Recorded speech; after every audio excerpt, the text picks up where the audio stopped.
At 16:48 on the 31st of May, 1916, Vice Admiral Hipper's flagship, Lützow, would open fire on the leading British battlecruiser, Lion. Over the course of the next several hours, Lützow would find itself under increasing attention, and this resulted in the ship being slowly blasted apart, which eventually culminated in the vessel being scuttled, being the only battlecruiser Germany would lose during the First World War.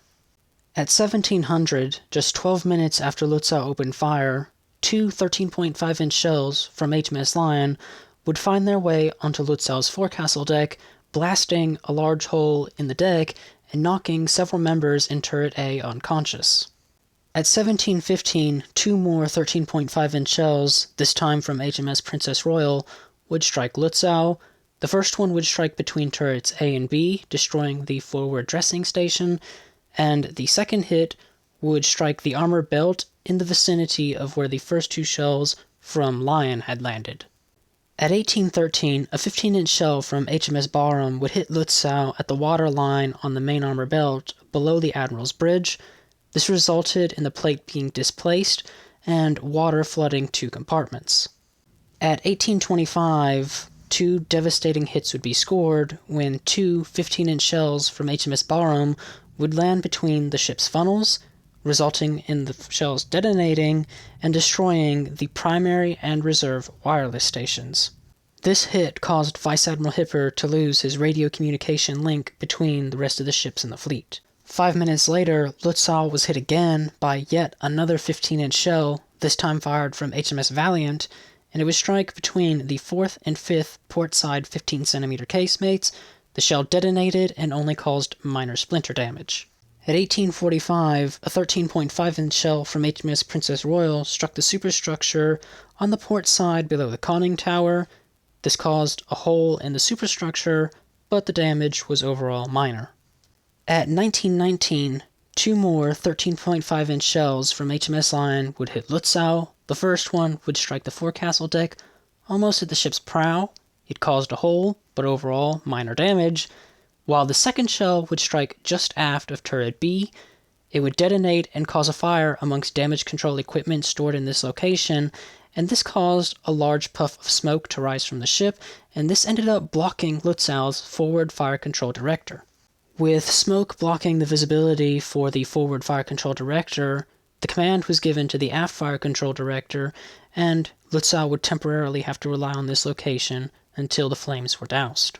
Between the times of 1926 and 1930, Lützow would be struck a total of 8 times by 12-inch shells fired from the HMS Invincible and HMS Inflexible.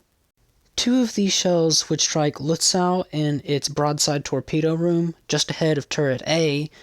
These would cause large holes in the lower hull at the waterline, resulting in major flooding. Another 2 shells would strike Lützow in its forward torpedo room, which was located ahead of the broadside torpedo room that had just been hit, and this resulted in even more flooding. Within the next couple of minutes, Lützow's forward draft went from roughly 9.5 meters to 12 meters. The next shell struck Lützow on the forecastle deck once again, creating a large hole. This, combined with the other 2 holes that had already been placed in the forecastle deck, would eventually come to hasten the flooding of the ship as time carried on. The next shell would strike Lützow below the No. 4 15-centimeter casemate gun on the port side. The shell failed to detonate, but it did cause a large amount of gas to build up in its location, and it also damaged the 15-centimeter gun above it, which put it out of service for the rest of the fight. The next shell struck Lützow between the 3rd and 4th 15-centimeter casemate guns, but it hit the main armor belt and shattered without detonating, doing no damage. And the final shell fired from Invincible and Inflexible would strike below the No. 5 15-centimeter casemate gun on the port side. The shell detonated and caused splinter damage. Within these 8 hits, Lützow's fate was sealed. The 4 hits to the forward torpedo rooms resulted in major flooding, and as I've already stated, the bow's draft was down to 12 meters, and the ship's speed had to initially be reduced to 15 knots, though when it was realized that bulkhead 249 was leaking at a rapid pace at this speed, speed was reduced further to 12 knots, though leaking would continue. With Lützow's condition worsening by the minute, torpedo boat G-39 was called alongside Lützow, and Vice Admiral Hipper, along with his staff, would disembark, and he would raise his flag on the Moltke. At 20:07, a large caliber shell, fired from an unknown warship, and this means that it's of an unknown caliber, struck ahead of the No. 2 15-centimeter casemate gun on the port side. It detonated and destroyed the combat signal station, as well as killing the signal personnel in that location, and a large fire was started. A few minutes later, at 20:15, two 13.5-inch shells from the battleships Orion or Monarch would strike Lützow. The first one would hit the right barrel of turret A, detonating and causing a large amount of splintering to hit the face of the turret. The left barrel was left serviceable, while the right barrel was permanently out of action. The second shell would strike between turrets C and D. This destroyed the aft dressing station, causing heavy casualties amongst wounded and medical personnel in this location, and the electrical cable to turret D was damaged, which resulted in turret D having to be trained manually. 1 minute later, another 13.5-inch shell from Orion or Monarch would strike Lützow on the starboard side below barbette B. This resulted in the flooding of the forward ammunition chamber for the No. 1 starboard 15-centimeter casemate gun. 1 minute after that, another 13.5-inch shell from the same two battleships would strike Lützow on the starboard side of turret B. The shell would penetrate the turret and cause heavy splintering within the turret, killing the personnel in the rear of the working chamber and causing a large amount of toxic gas to enter the turret, which would kill more of the crew within this location. The crew members that managed to escape were badly burned. Turret B was permanently knocked out of action. Finally, at 20:30, a large caliber shell, fired from an unknown battleship, struck the upper section of the main mast and severed the mast in half, resulting in the mast collapsing down onto the decks below. This was the final hit scored on Lützow during the fight. With Lützow's condition worsening by the second, the destroyers G-37, G-38, V-45, and G-40 would lay a smokescreen to cover Lützow's escape, though by this point the ship was only traveling at roughly 5 knots. By 2040, Lützow had opened the distance enough between itself and the British that the British stopped firing at it.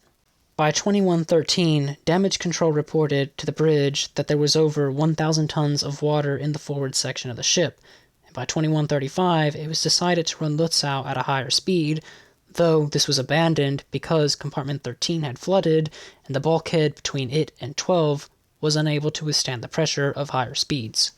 A few minutes after midnight, on the 1st of June, 1916, water was flowing over the forecastle deck and was starting to rise around the barrels of turret A. The ship's forward draft was at an astonishing 15 meters, but Lützow was still sinking at a slow rate. By 1 a.m., pumps across the forward sections of the ship were starting to fail, and boiler room number 6 began to take on water. The ship's turbines were being run with the revolution speed to make 7 knots, but due to how far the bow had dropped, and now that the propellers were starting to rise, the ship was only making 5 knots. By 2 a.m., damage control would inform the bridge that Lützow had taken on 8,351 tons of water, and the forward draft was 17 meters. It was decided to attempt slowing the progress of flooding by running the ship in reverse. Hopefully, this would help it get back to Germany, but the propellers were sitting too high in the water for them to get the ship to move while in reverse, and thus this plan had to be abandoned. It was also decided to attempt getting the 4 destroyers to tow Lützow in reverse back to Germany, but once again, they were unable to do this, and the plan had to be abandoned as well. With no hope of getting the ship back to Germany, and having been informed that Lützow would not remain afloat past 8 a.m., Captain Sir Z. Harder made the difficult decision to order abandoned ship. By 2:45, the crew was off the ship, and the destroyer G-38 would launch 2 torpedoes at Lützow.